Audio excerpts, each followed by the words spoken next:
All right, in today's episode, we are diving into a story of extraordinary perseverance, endurance, and belief.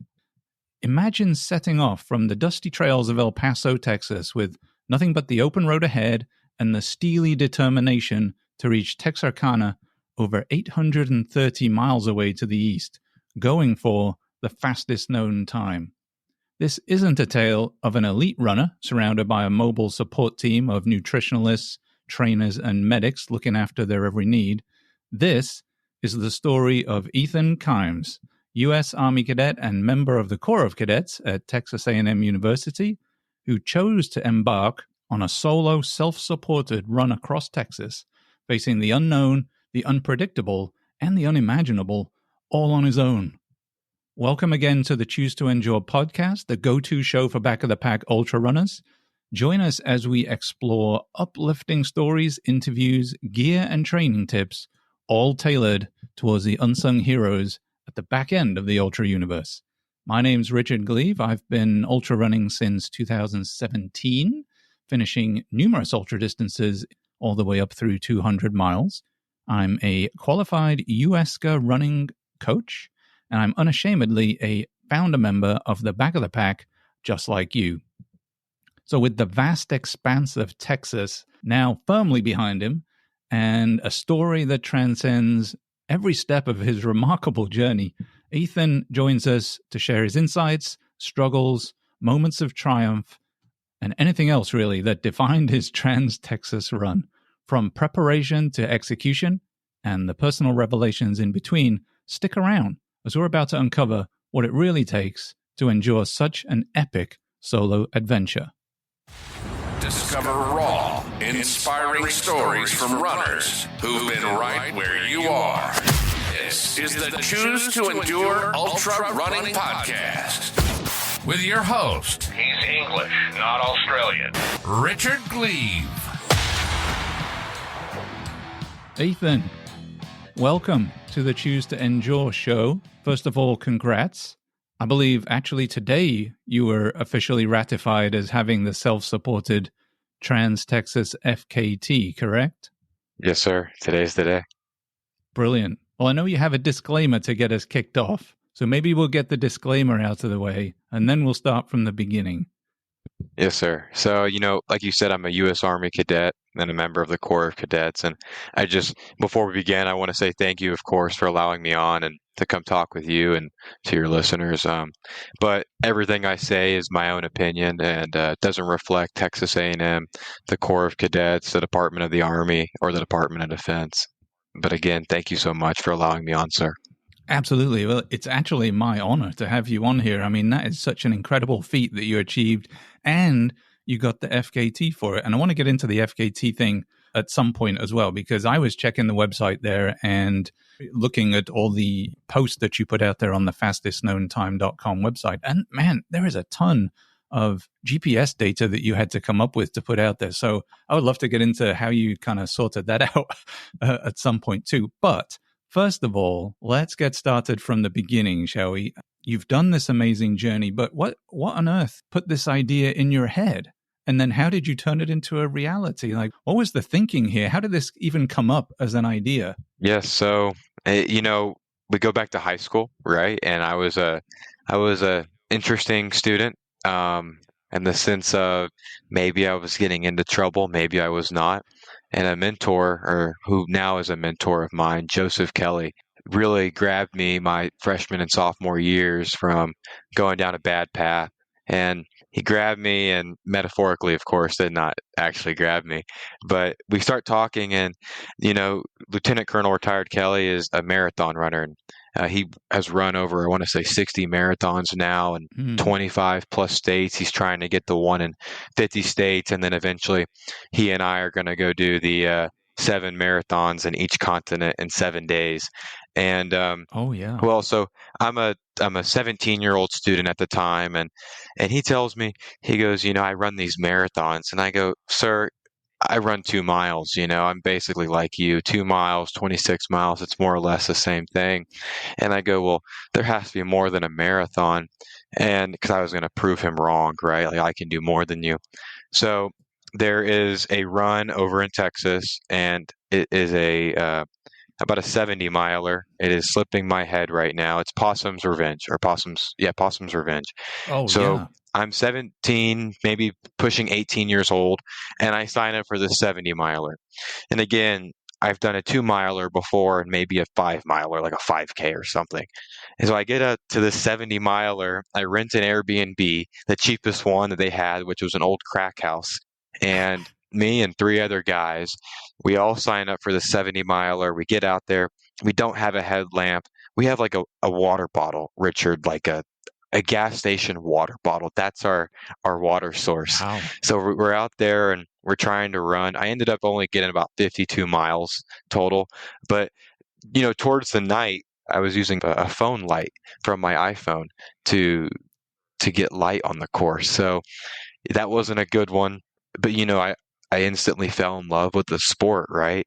And then I get back and I hear about these things called timed races, and I'm like, what do you mean it's a timed race? So you go out there for 72 hours, and what do? You just run. So I go out to this one with Yeah. Chase and Casey Hammond over at Kansas, called the Sticks, and I did it the inaugural year, and I'm 18 now, and actually they were putting it on when my high school graduation happened. So I skipped my high school graduation to go run in the Sticks.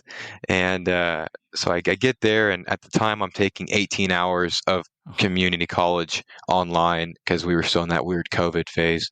So I was running during the day. At night, I'd do a little bit of homework, sleep for 3 or 4, and then go run again. And I didn't know that you were supposed to change your socks over 3 days. So at the end of it, Chase and their parents and Casey's parents, they go, hey, you have like 3 pairs of socks on, and I have like 3 OD green Army knee-high socks that I was wearing, like all 3 of them layered on top of each other, and they take them off, and I know, and I just had these gnarly blisters, Richard. Oh my goodness. And again, I Yeah. fell in love. I drove back to Oh. Texas, and I told my mom I found my people. They let me wake up, eat, burn a little bit of calories, and then go to bed. Right. So, and then from there, we met each other over at Cowboy, which we can talk about later, but it's just been every single person I've met, it's been awesome. And compared to the 5K world, I know we go run 5K ultras, but compared to the 5K racing world, I love the ultra world, Richard. You and we've only met once in person, and I would consider you a good friend, a best friend, Yeah. and I really respect you and what you're doing. And that just shows you go out there and you're vulnerable for 10 or 12 hours, and it's just the bond that you get, the shared trauma. It's insane, and I really enjoy it. It is. I really think it's that trauma that bonds people together. It's why the trail group is so close. And the further you go, the less it's about speed, and the more it's just about each person on their journey trying to get to wherever they need to be. And I love the fact that everybody is so invested in each other, just trying to be the best person you can be, trying to get to the finish. And I don't know, you talked about Chase and Casey and Cowboy, and that was a really good indicator of the trail community, right? Especially with your finish up there. So, I mean, gosh, if that doesn't endear you to a community, I don't know what does. I mean, that's they're excellent people, and Chase and Casey in particular, Ultraverse, great race company. So you've done the Sticks, you've done Possum Revenge. How did you come up with the idea for, okay, I'm going to go across Texas now? And then how did you, once you had that, how did you prepare yourself mentally and physically to take that challenge on? I looked into those FKTs, and the fastest known time, if anyone's not listening, it's it's an online dictionary of times, like fastest known time. So you go from A to B, or maybe you go back to A, and you're able to publish all your data, and then that way Richard or I can come in and go, I can run that faster, or I think that's really cool. So I go online and I learn about like the PCT and the Arizona Trail, and I was going to go run across Arizona, and I watched the documentary with a runner named String Bean, and he did it in less than, I want to say, 9 days. And I'm like, I'm gonna go run the Oh, yeah. AZT in 7 days. I'm gonna beat him. Arizona Trail is like 850 miles, and for anyone listening, you go down to the Grand Canyon and then up the Grand Canyon, plus the rest of Arizona. So there's, that's my 19-year-old Ethan at the time who thought he could just run across Arizona in 7 days by himself. And then, we start getting more realistic, and I heard this Trans Texas, and, I read Don's report. Don is the very first person to do the FKT, and then another man by the name of Kenneth also did the FKT, and he had a really good documentary online. And I reached out to both of them, and I just said, hey, like, what is this about? Like, where's the trail? And they told me, no, like it's road, Ethan. And I go, what do you mean it's road? Like, so they ran across the road from El Paso to Texarkana, and that was really cool. And I was thinking I was going to do the north to south route, which one man, I'm blanking on his name, so I apologize, and I hope I remember in a little bit, but he ran North Texas down to the bottom, which is a little longer. I want to say 200 to 300 miles more.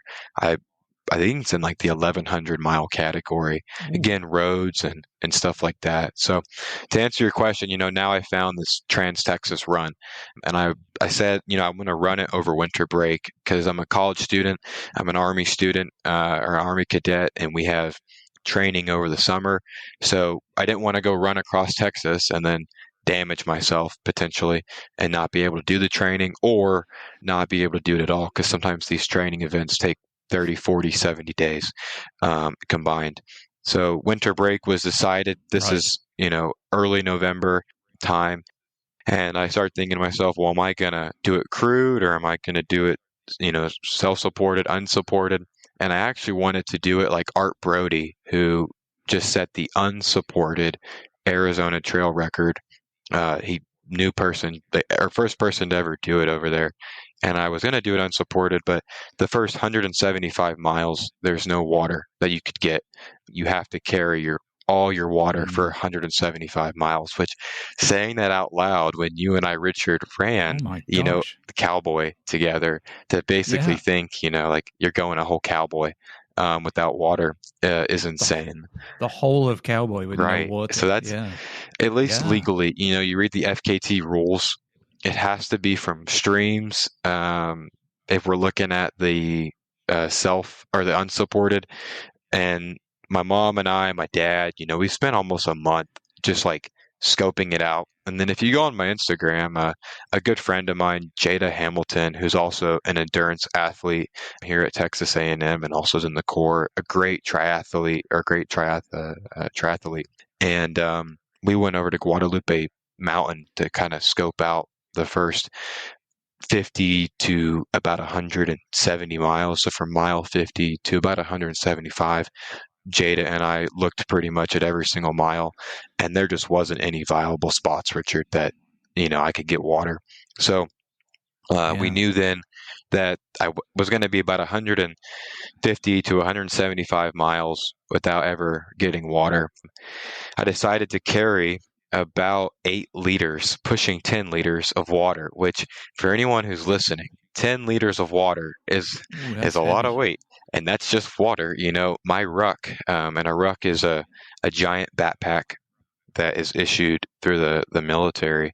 And this rucka that I had was 90 pounds dry, meaning all the gear, the food. I had a bunch of MREs, meals ready to eat. All of that stuff weighed 90 pounds dry. And then I had an additional about 30 to 40 pounds in water weight. So we were walking out the door on day one with about 125 is what we guesstimated. Holy crap. I didn't have a scale with me. I didn't want to carry that weight. So, but at the end of the race, if anyone's curious, I had the ruck went down to about 55.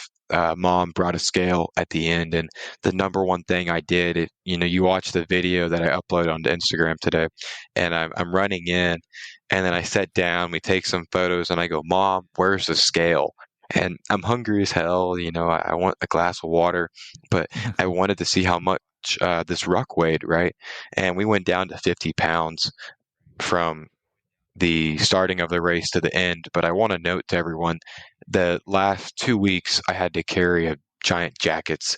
So the actual weight was probably about 40 pounds. So over the course of 34 and a half days, we consumed about 55 to 60 pounds dry of stuff.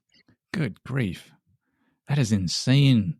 Monster amount of weight that you're kicking off with, 175 miles with no access to water. That is a wild start to your event there. And so had you been to, did you do gym work prior to that? How did you physically get yourself ready to go do that? Had you been kind of running some prior to, and you just kind of did extra strength work? How do you train for an 830 mile run? Yeah. So, what's great about Texas A&M, and what's great about the Corps of Cadets, and what's great about the Army ROTC program, and what's great also about now the ultra running team. And I spaced them out for a certain reason because, I'm on all four of those organizations, right? I go to A&M. I'm part of the Corps of Cadets. I'm an Army cadet, and then I'm also in the ultra running team. Well, each one of those brings value to a student like me who wants to do these endurance based. And I'll just begin with training wise. Well, the Corps of Cadets, we're known for doing crazy things in the sense of we push ourselves. And my outfit, my company I won is who I fall under. That's what we do. For pretty much every single running event, we're rucking it with about 40 pounds dry. And the Army ROTC department, they're teaching us how to properly ruck with speed. So where you have 40 or 50 pounds, but you're running it at an 8-minute mile, at a 9-minute mile, which, is insane to think about running with a 40, 50 pound ruck. But they're teaching us the proper ways, because can be dangerous, of course. And I don't recommend anyone listening just strap some bricks or bags of sand and go out for a 5-miler at an 8-minute pace. So, make sure you get proper training. Yeah. And then now with the ultra running team, our advisor, Dr.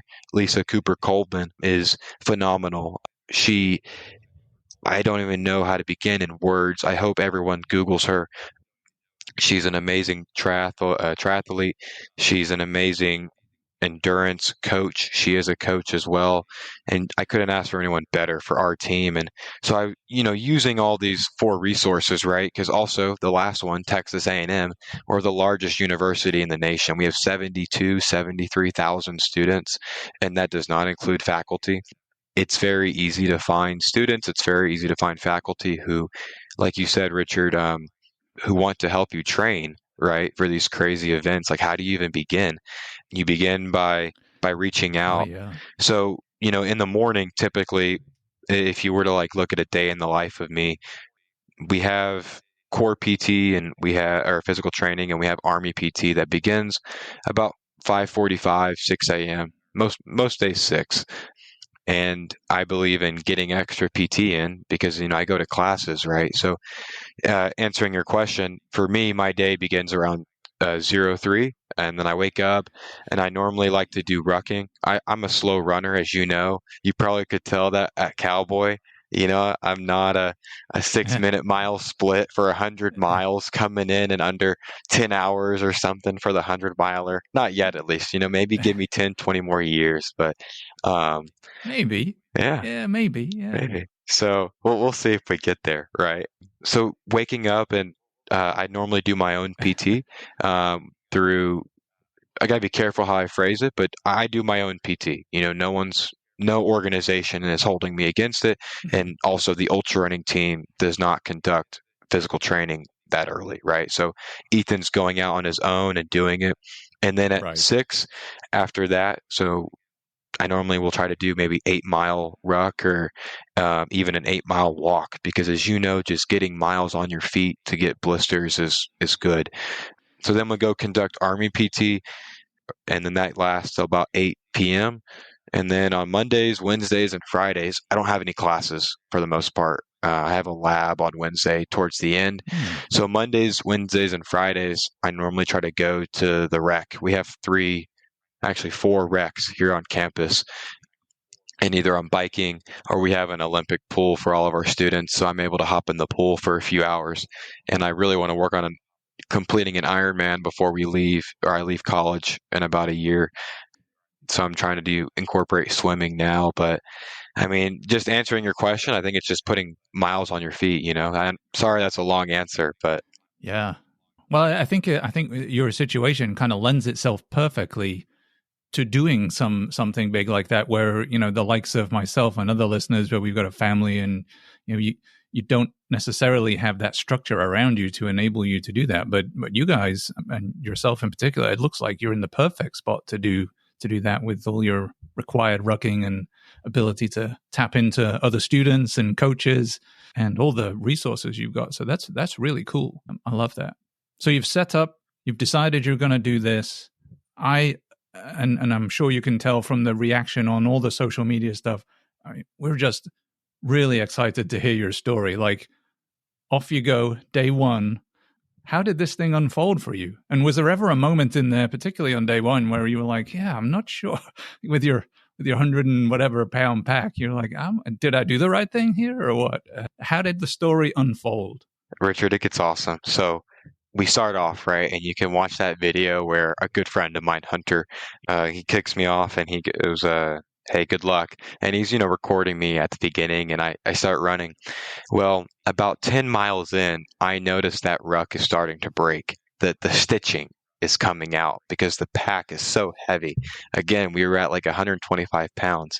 So you asked the question of when did you think like you might not finish? It was honestly day one, the first 1% of the race. So knowing, Wow. me and how crazy I am, I'm thinking, well, hey, how am I going to finish this? And, again, cadre here at A&M and the Corps and the Army Department, they're always telling us, think of different ways that you can lead if hard things happen. The show has to go on. So I say, you know what? I guess I can get a shopping Yeah. cart. So I go to some meat market and I go, hey, I'm trying to go across Texas. I just started.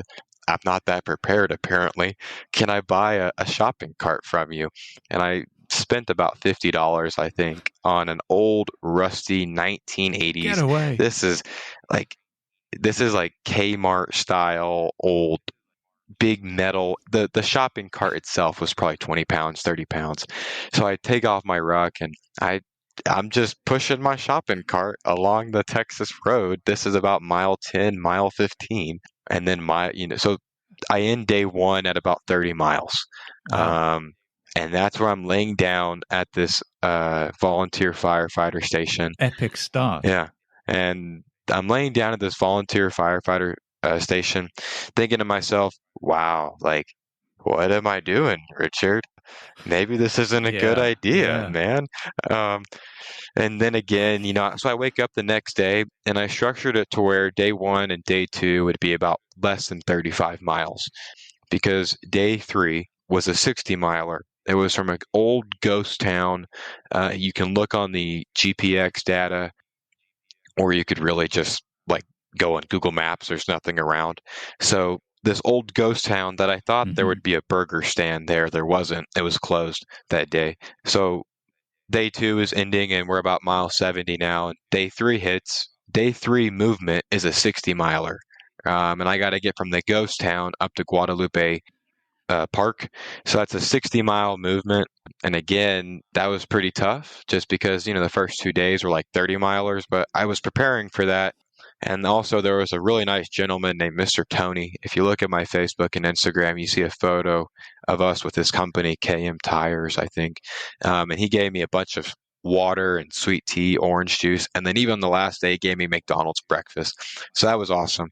So that helped. So you're allowed to take food from what I would call road angels, people you meet along the way. You're allowed to do that with your self-support, to just not have anybody designated to come and bring you assistance. Yeah, so from what I understand, the FKT rules are, Richard, you could not come give me stuff because you know me. But if it's trail angels, road angels, etc., because you got to understand, 99, I'm assuming, % of the FKTs are on trails. The Trans-Texas one is the anomaly that it's on road. So it's a little different in that sense. But yeah, so Mr. Tony gave me some nice snacks.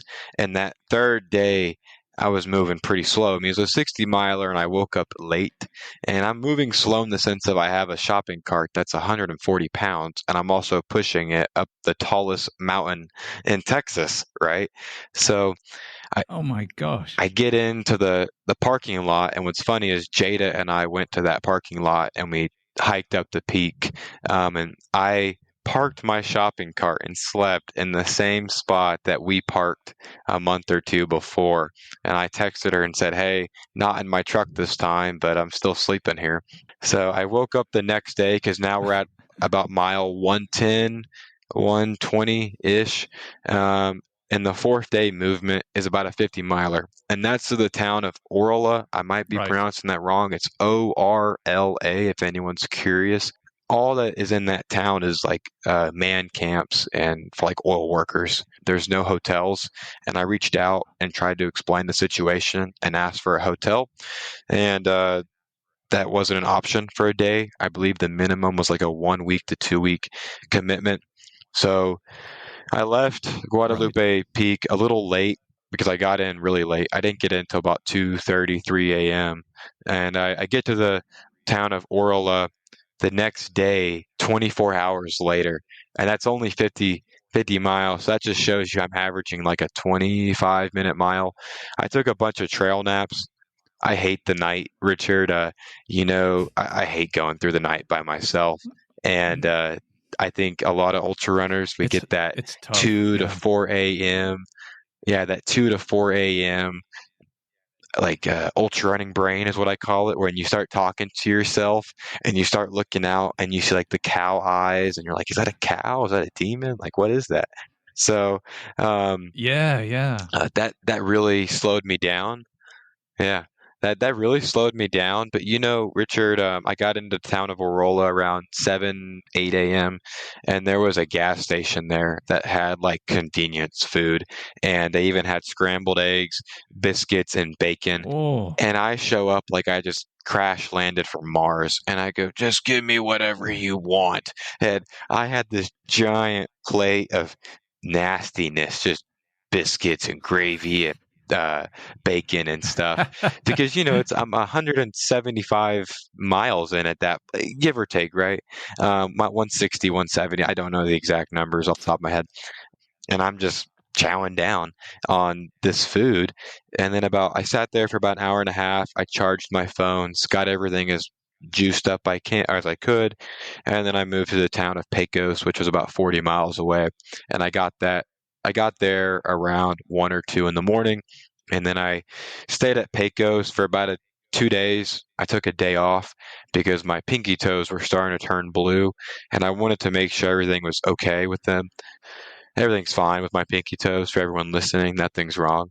So I get back on the road, and the movements after that were all 40 milers as planned. But after Pecos, actually a severe thunderstorm happened getting into Odessa Midland area. It was so bad that along the route, I had cadets, family members that if anything happened, I would call you and be like, "Hey, Richard, I need you to come pick me up, sir." Like the race is over, code red. Your get out card. Yeah.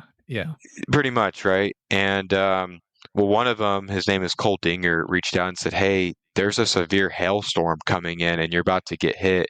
Are you okay?" And I'm like, "Oh, I'm fine, man. Don't worry about me." But my grandma calls me, and my grandmother calls and says, "Hey," because I had everyone tracking my location for safety reasons. My grandma calls me and goes, "Hey, there's a severe thunderstorm and potential hail, and there was a tornado warning." She goes, "Are you near a gas station?" And I go, "Grandma, don't worry about me. I'm a grown boy. I'm a 19-year-old man. I'm good." And I look back, Richard, and there's no thunderstorm.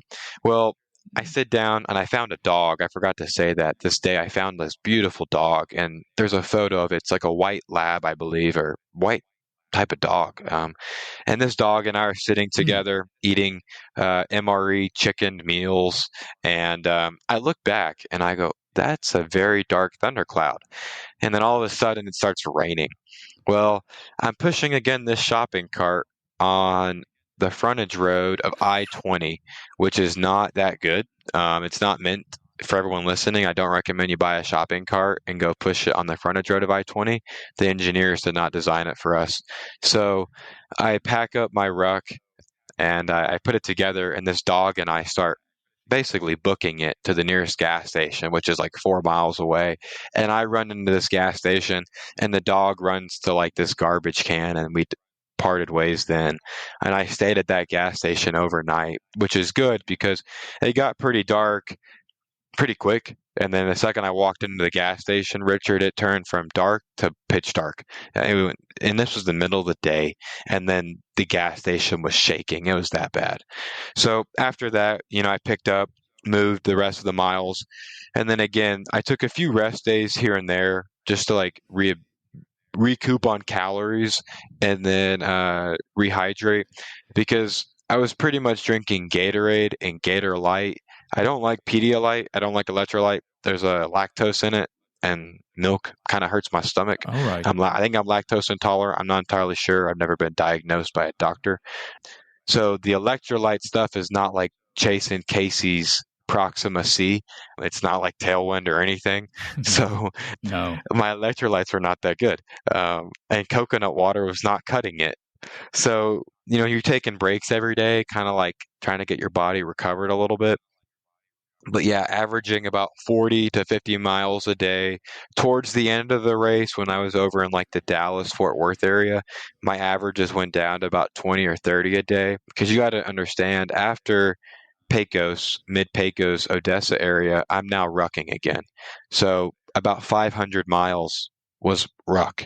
And the first 200 and the first 200-ish were I don't know. Yeah, it was all shopping cart. So Wow. that's give or take, right? I don't entirely know the exact miles off the top of my head right now. I apologize, but yeah, we got to Dallas, and Yeah, I was just going to say, like, having pushed a shopping cart around a Kroger or wherever, I can't believe you pushed a shopping cart 200 miles down the road with that thing potentially going all over the damn place. yeah, it was an arm workout for sure. But yeah, I mean, towards the end of the race, like I said, 15, 20-mile days, and then but I was running 2 to 3 miles every night. That was my goal. Something about just like a mental 2 to 3 miles. You're going to run it either at like a 9 to 10 minute pace, and then the final day, if you look at my Coros data, that last like mile, I think I ran it at like a 6:30 minute pace, because I was just ready to be done, Richard, and but it was fun. So it was a good journey. Oh my gosh. Yeah. I definitely think I could have done more. That is pretty incredible. And were you getting messages? Yeah, in the sense of like text messages. What do you mean, sir? Yeah, just like were folks back at A&M, were they messaging you? Were they connected to what you were doing? I know you were updating on the socials and whatnot here and there as you had opportunity, but were you aware of stuff going on around, or were you just focused? And I wanted to ask too, how much running did you actually do in among that? Because I can't think you're doing a whole lot of running with 125 pounds or pushing a cart. Yeah, I mentioned this in like the first news article. I think there's about 2,400 cadets, I believe, here in the Corps of Cadets, and every single one, I think, was supportive of this. We're one big family, and they all had my back. And every day I was probably getting 100 text messages from different cadets saying, "You got this, Ethan, keep going." Or, in the Corps, everyone calls me Kimes. So they were just saying, "You got this, Kimes," and all that. And it was awesome to hear that. And then again, it's one big family. I knew a little bit of what was going on, but luckily it was over winter break. So we kind of take an operational pause.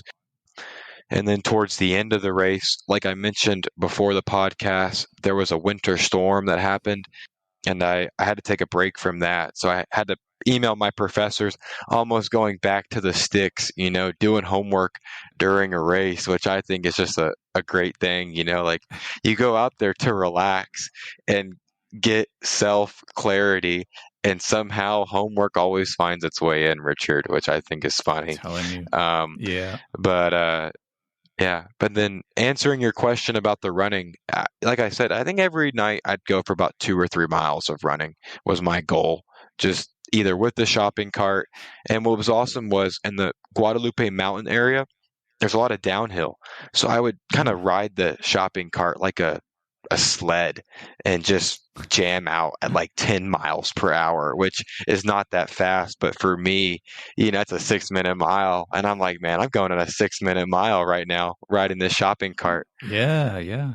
Rocket downhill. And I know I did a race with 7 other nut job people a while back along the back roads of Texas. It wasn't quite 800 miles, but it was nearly 200 miles. And I will tell you, and I wanted to get your take on this too. There are some sections of road that we were doing, especially at night, where the side of the road wasn't particularly wide. And really, like, did you have any close shaves with large moving trucks, or did you have like? I'm sure you must have had some hair-raising moments out on I-20 or back roads. If back roads were worse, I think when we were doing it, there's just no shoulder. Yeah, so for the most part, I was on the frontage roads. There were a few times where I was on back roads, like you said, but I would say every day there was probably about 25 to 50 close encounters with vehicles. At night, I think it got a lot worse. I had a headlamp on that was pretty bright, and then I had another headlamp around my neck. I so we do this here at A&M and the Corps and in the Army. We wear our headlamps around our neck. That way, if you're going through trees, the headlamp doesn't fall off, right? And so if you're ever doing any ultras, that's my recommendation, is put it around your neck. But so I had lights on at night, people could see me. And during the day, I'll say this, right? The people who caused issues were the car drivers. The big rigs, they moved over. And if it was a really big rig, I would hop into the grass for a little bit and kind of just not play the chicken game. Yeah. And all the big rigs were nice to me. It was the car drivers, I would say majority of the times, the close encounters, they were on their phones, Richard. And I think it's really sad that a lot of people do text and drive, and especially out there. I get it. You probably don't think anyone's crazy to run across Texas or run across America, but there's people like you and I who are doing weird, crazy things.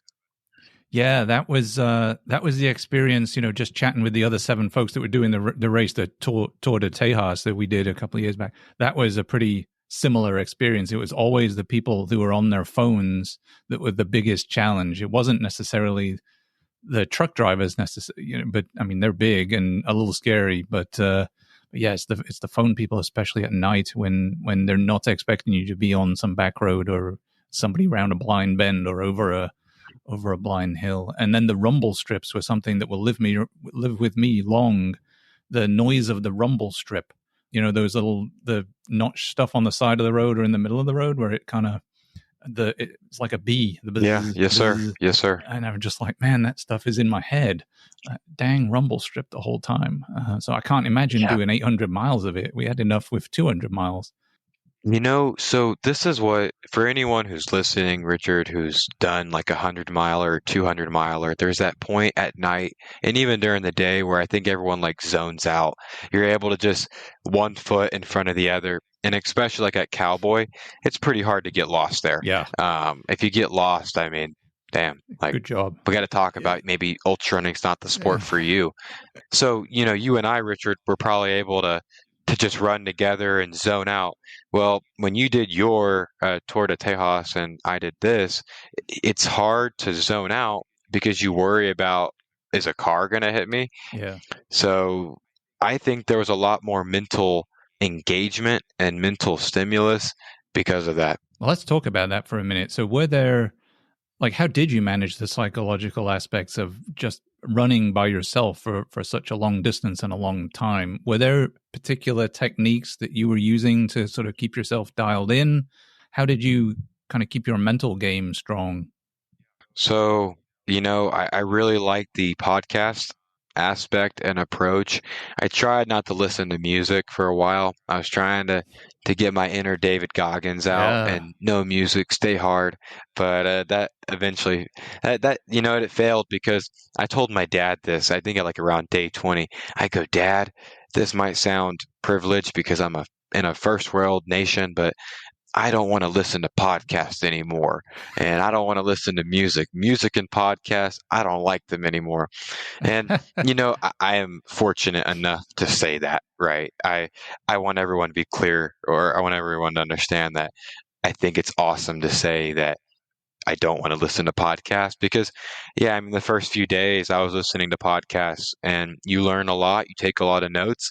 I would listen to a 3-4 hour Jocko podcast and then take an hour break and do a voice memo, talk to myself.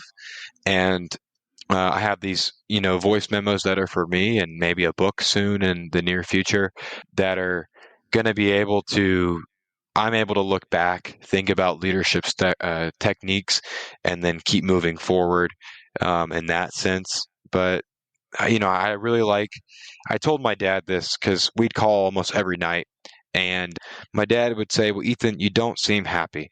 And at night, especially when you're by yourself, you get to those low points, and I do enjoy them. I enjoy the self-hate. I enjoy the dark moments because the next day you get to reflect, and it's wow, I did this, I accomplished that, and you get to keep moving forward, which is awesome.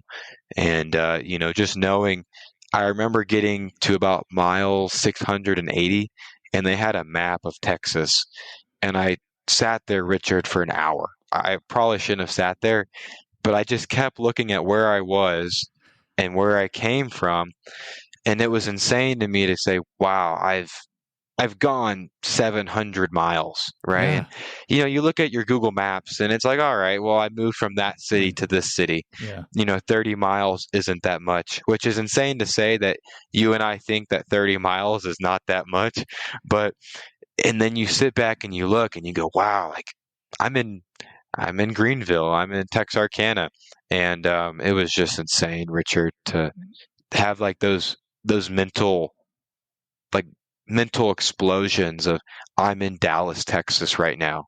That's insane. I'm in Abilene, Texas right now, and it was just those moments. I broke it down on my what is it called? I had a Google Doc, and I had all my movements, and then I had like a major movement. Get to Pecos, get to Big Springs, get to Abilene, get to Dallas, get to Greenville, get to Texarkana, and then with everything in between. So it was nice when I could cross off, I've made it to Abilene. It was like a reward giving it to myself because I think there's no way. And you know what? I take this back. I would love to start a race Forrest Gump style, where you and I, Richard, we just put $100 on a credit card and $100 in cash, and we just start running, not knowing when we're going to end. Because I think that is the biggest mental hurdle you could ever have, if that makes sense. Well, I think we've just found your next challenge. So if any other A&M cadets out there are listening and they want to challenge Ethan to $100 run as far as you can race, or we may just have your next event there, Ethan. I don't know. But I mean, you talked about logistics, and I think I don't know that you can do this necessarily as well as you did without a whole bunch of planning up front. And you talked about having, completing each milestone and the small wins kind of building up over time, chopping it up into pieces, right? And not looking at the 700 miles I've still got another 130 miles to go, the small victories. But as you had planned everything out, were there any aspects of that planning that turned out to be way more challenging than you initially anticipated when you were sitting at the kitchen table putting it all together once you got out there? I think it was the first 5 days, Richard. I knew, and I told my mom this. Mom, day 3, day 4, and day 5. And really, I don't like to say day because those would go into the next day. So I think the word movement is better. So movement 3, movement 4, and movement 5. There was not going to be a lot of water. There was not going to be a lot of sleep. And those combined movements are 150 miles, which yes, I've done a 200 miler before, but as you remember, Chase and Casey were giving us burritos, burgers, and chili pretty much every Oh, marathon, yeah. where I had chili, but it was chili mac out of an MRE, which is a little different, Yeah. especially calorie wise. So just trying to plan for calories, and everyone talks about, towards those end of the races, you don't want to eat. Mile 600 after, I wasn't hungry at all, but I was probably burning 6 or 7,000 calories a day, maybe. I really don't know. My watch would say 4,000, especially if I was moving 40 miles in that day. And I know you have to add a little bit more per mile when you're rucking. And then, Yeah. so the rucking calorie plus my daily staying alive calories, I knew I was not eating enough. Everyone listening, I started at 205 pounds. I ended at 185. Now, there's a big caveat to that I want to add.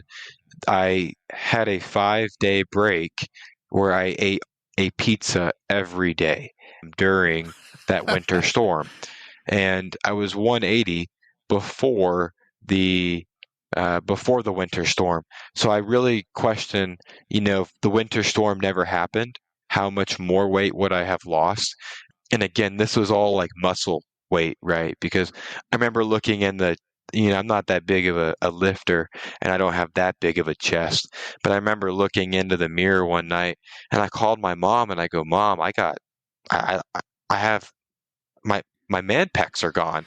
I'm crying. I'm like, Mom, I'm never going to recover. Like, I can't even do a push up at this point. And clearly, I did not go into rhabdo, which is good. I Right. never peed I never had any blood out of my urine. I did take ibuprofen for a few times, and that was a no-go. The bowel movements scared me a bit, but I got off the ibuprofen, and then that stuff went away. So if anyone's listening, don't take ibuprofen on an 800-mile ruck run. Wow. Was there ever a point where you were self-aware that you were losing weight pretty rapidly or losing muscle, and you were thinking, I'm not sure if I'm not going to find something to eat soon or a whole bunch of stuff, I don't know that I should continue. Did the pizza break save you, really, potentially moving forwards? Like, was there ever a point where you're like, I'm not sure if I should be doing this genuinely? Richard, I think I would say yes. 250 miles in, it felt like one of the 18-wheelers hit me.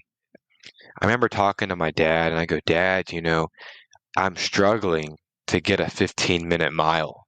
And I was rucking at that point. So rucking a 15-minute mile with the amount of weight I had on is fairly good.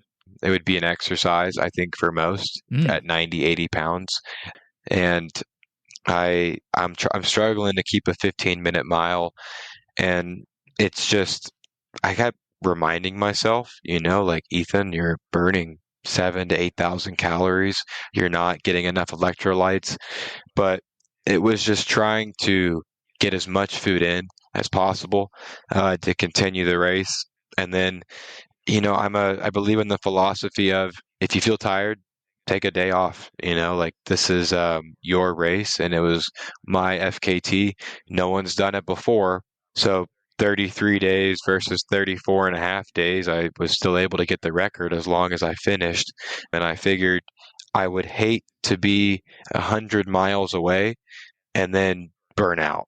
So if you need a day break, and the day break was one large Hawaiian pizza with extra bacon, then so be it. And that's what we had to do. Yeah. Fantastic.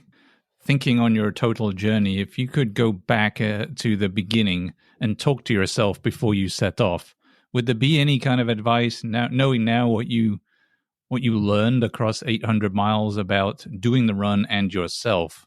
Would there be any advice that you would change or that you would give to yourself before you set off? Yeah, I think there is, Richard. In this case, it would be get less sleep, which I think you're probably not wanting to hear. But if that's just for anyone that was trying to do this race overall, I think another thing would, don't be afraid to sleep in the woods.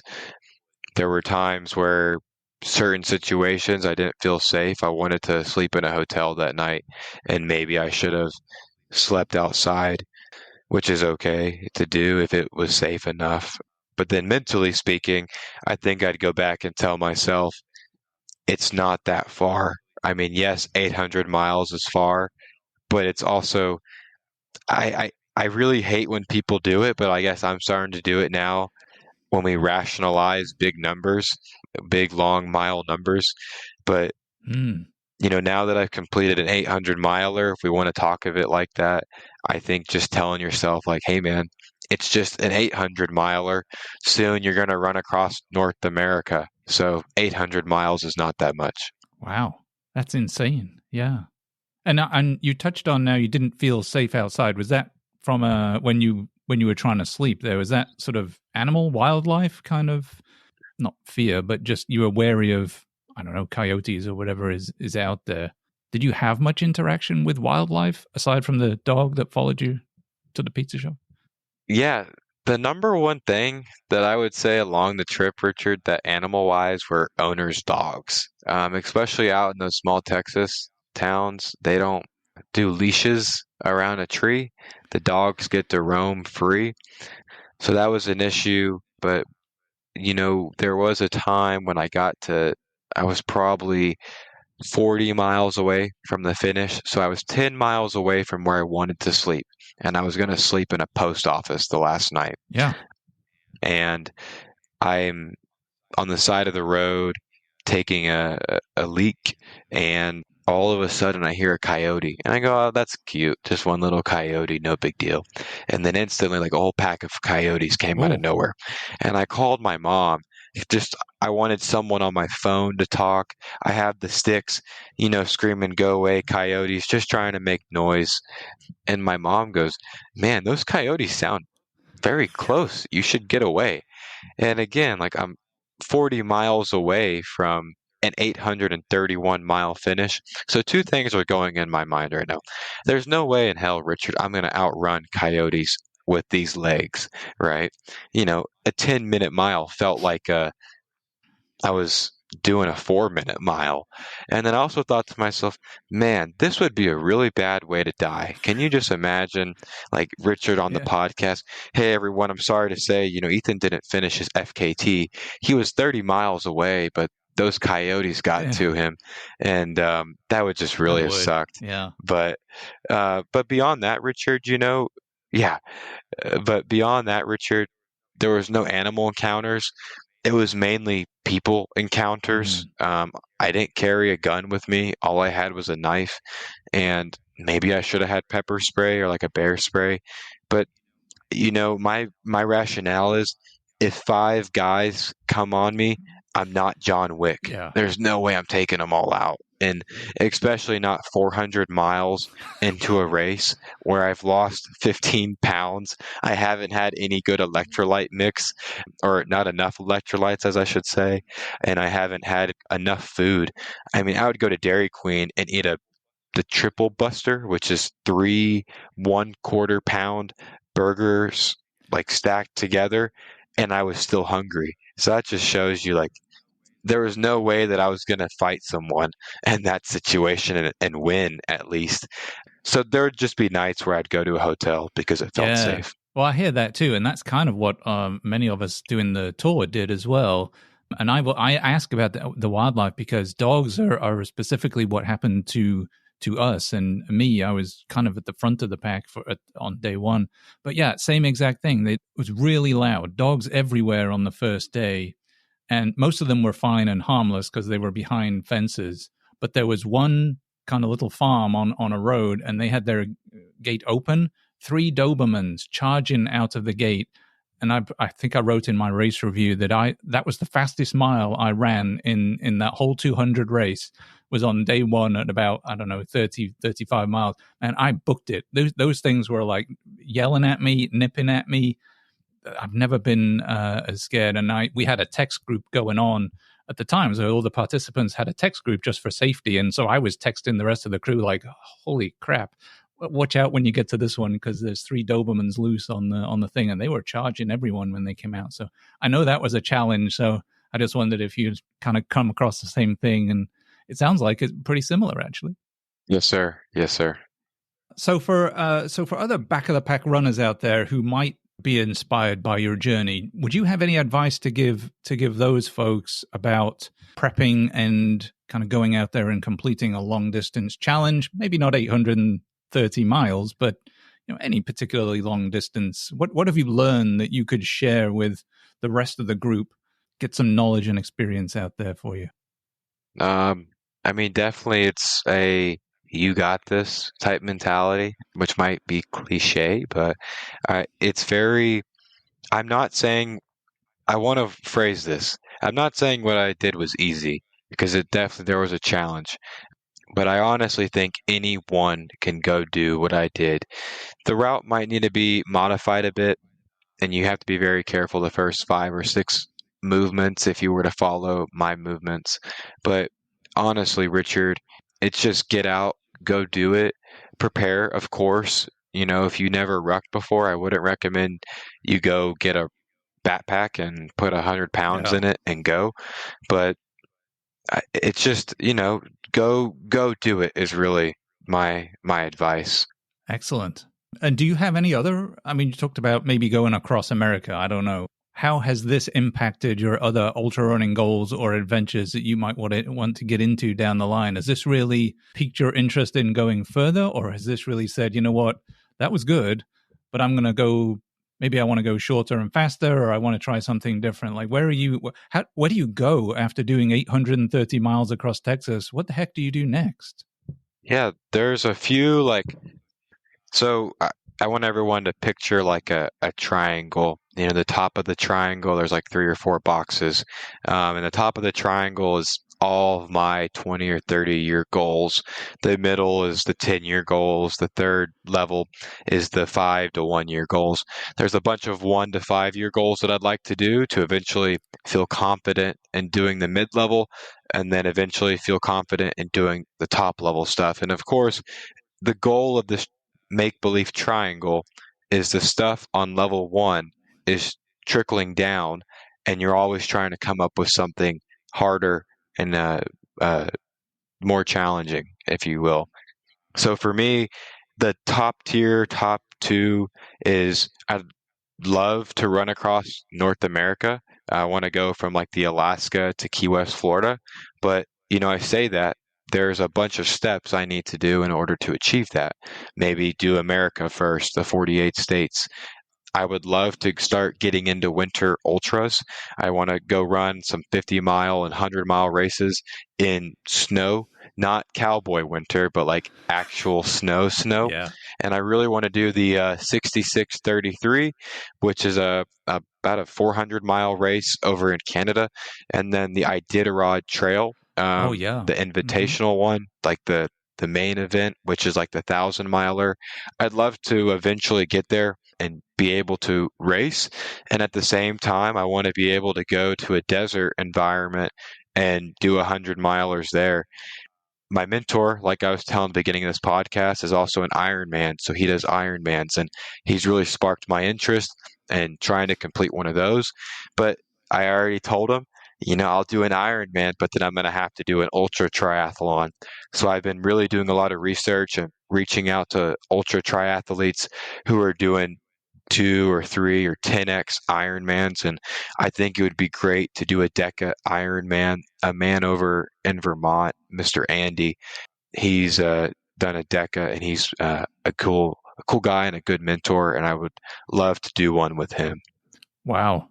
That sounds absolutely insane. I love it.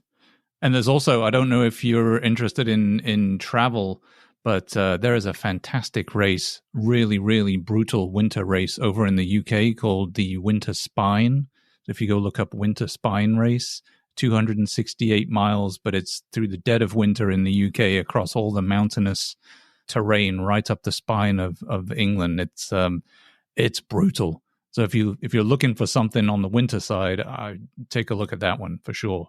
But yeah, I think that's amazing. I'm sure you could go do any of these things. And really, it's just about, okay, pushing yourself and getting through the challenge. And how do I get to the challenge? And then what do I do when I'm there, and learning about yourself? That's what we're doing, right? It's all growth and learning how to overcome and how I react, and kind of going from there. You know, Richard, I think like looking back, the way I got into ultras is interesting, going up to Chase and saying, "Hey, I've never done a 3-day race before, but they were there to mentor me, and I would love to go back to the sticks." I went back after DNFing a race over in Vermont, and I went back to volunteer at the sticks last year, and I'd love to go back this year and, do the 3-day again and not have to worry about homework, and maybe change my socks more than once every 3 days, and see how far I could push myself in that sense.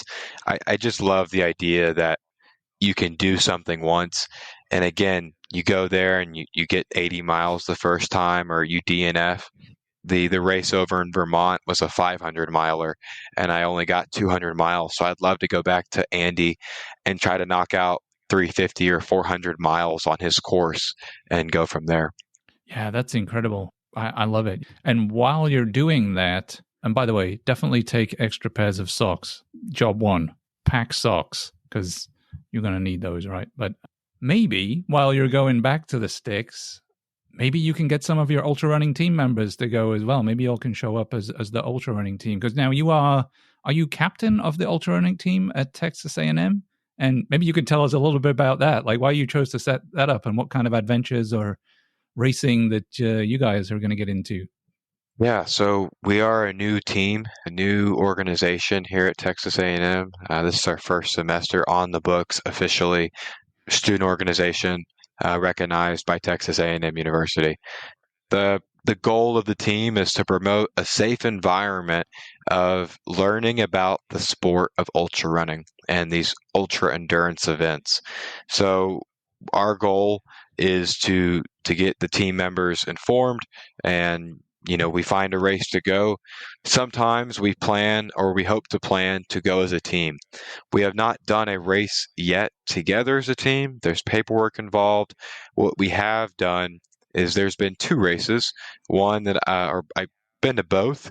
Or that's a yes. We'll get into that later. But 2 races that we've recommended and just put out and say, hey, if you want to go, reach out to the race director, maybe get a discount on the race if we can, because you're bringing 5 or 6 guys, not necessarily you're bringing, but you're all going in one car. Maybe we can get a 20% or 10% discount on the race.